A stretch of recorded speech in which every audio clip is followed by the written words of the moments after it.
With your last crash that you had, the gnarly one where you had to get brain surgery and everything, did you crash because of your contact fell out? Yeah, Mike. Well, I get it. Definitely played a factor because I had my right one, which was my better eye. It fell out halfway through the moto or something. No, like probably like 6 or 8 laps in. So and there it was like a over 20 lap moto, I think. And that track was gnarly and rutted and stuff. It was gnarly, right? yeah. And that section where I crashed was the gnarliest section. It was. I hate those little double on off things that they started doing that I crashed on. They're weird. And we were going over that one, and my contact fell out. And I think after watching it back now, I think I know that I couldn't hardly see really. I was would get glimpses every now and then, but I couldn't really see anything. So my depth perception was all off. I was making it work though. You were leading the race. Like you were ripping. I led like 12 laps with no contact or whatever. Wasn't that just from coming back from being hurt too? Or were you on the bike for a while? I was on the bike for probably 2 or 3 months before that. So it was still fresh. Good enough. Yeah, it was fresh, but good enough. But that's kind of my whole career now. Right? Like it's fresh, but I'm good enough. I'll make it work. Yeah, that one, I think after watching it, I don't think because I remember now like thinking when I was riding, I was just expecting to grease everything. Yeah. Like I was like, okay, if I just need to be smooth. You had your timing on point. Yeah, I just need to be smooth, keep my timing good, and I'll be fine. Like I can't really tell exactly when that was the problem, is my depth perception was so off. I couldn't exactly tell when the bike was gonna like hit the ground. Yeah, you're just waiting to feel it. I was waiting to feel it and then react to it. But that's the problem, is you can't wait and then react. You have to react ready before. Yeah. And that's what, whenever I clipped that, if I could have seen, I would have clipped that, I think, and been fine. You would have pushed into it. Yeah, I would have pushed into it or just braced for it. But I think that I couldn't see that I was going to come up short. And then so I was still kind of in the air.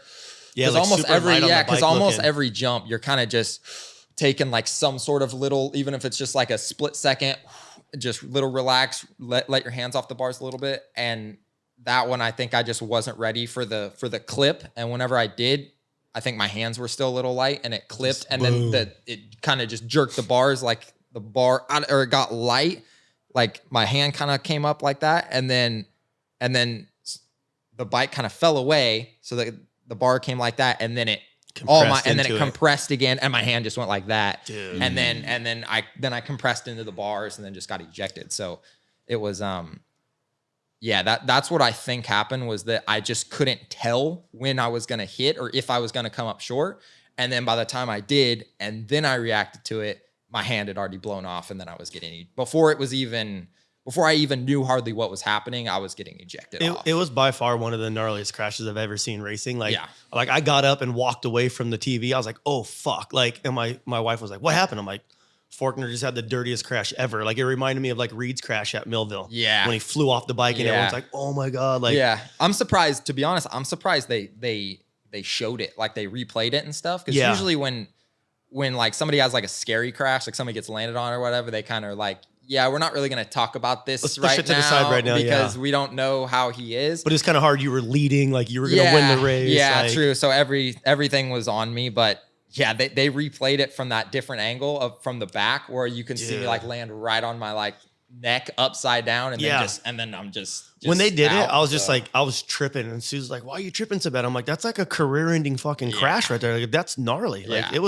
I was like, oh my God, I had up gas right on my kill. I'm like, let me know like what's wrong with them. Like I was tripping. Like they G said that, because not some races they have concrete on the side, and some races they put dirt. If they just have dirt, they'll put some or whatever. And G was like, honestly, you're pretty lucky. He was like, if that would have been dirt there, you think he would have stuck more? Yeah, and probably broke everything. Yeah, broke everything. Because I broke the transverse processors in my back, like they're like just the floating ones, right?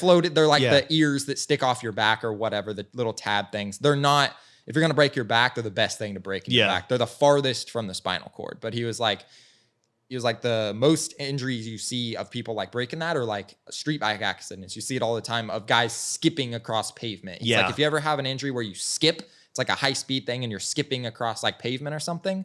That's when you break those, because it's like I don't know. That's what. But he said you break your actual spine when you have like a hit like a compress and then a twist. So he was like, if you would have hit on the, like if there were dirt on the side of the track and I would have stuck and then done my little like tweak like I did instead of I landed and kind of just skipped across the pavement. But if I would have went bang, stuck and then tweaked, he was like, you probably would have been. That was a scary one to watch. Yeah. Like I remember like everyone in the house was tripping. Like that one was, that one.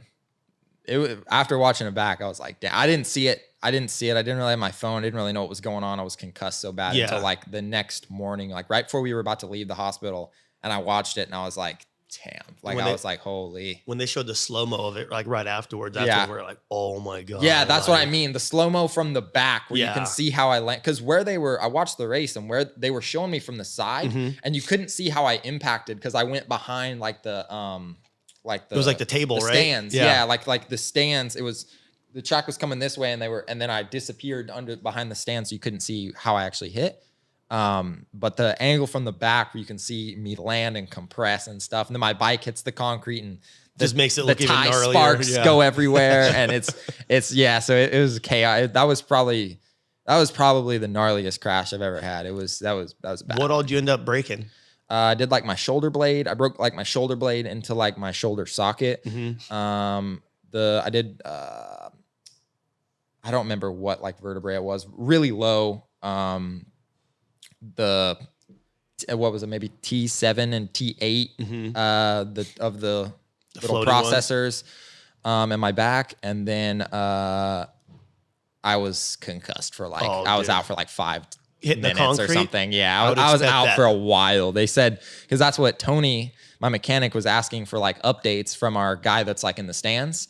And he was like, hey, like, is he moving? And he was like, he's not moving. And then it's like, is he still moving? And it's like 3 minutes, the race is over. And he's like, is he moving yet? And he's like, he's not moving yet. And he was like, because they wouldn't let him down there. But he was like, I freaked out after that. And I just bolted. But I bet. Yeah. So that one, and then they let me walk off the track in a neck race. I was tripping. I'm like, you'll see people have a tip over and they're like, nope, put him on the stretcher. And I'm like, wait, you're letting him walk off the track right now? Yeah. That was probably one of the dumbest things I've ever seen. When you watch the replay, that part I don't get. Yeah, I'm like, that was the gnarliest crash like in history. And then you let the dude walk away. I'm like, yeah, he's a fucking warrior. It looks gnarly.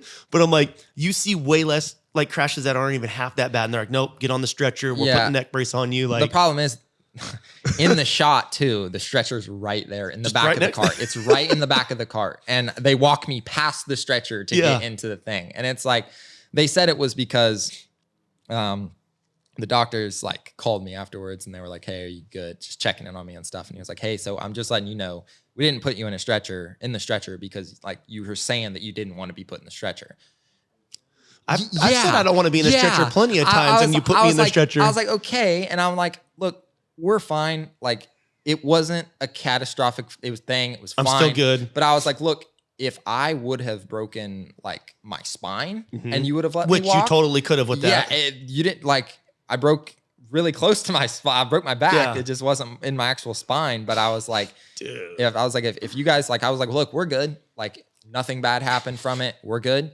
But I was like, if I didn't say this, but I was like, if I would have actually broken my spine, I was like, I probably wouldn't be being as cool to you guys as I am. Exactly. Right now. Like if it would have been something where me walking could have potentially paralyzed me if I wasn't already paralyzed, and that.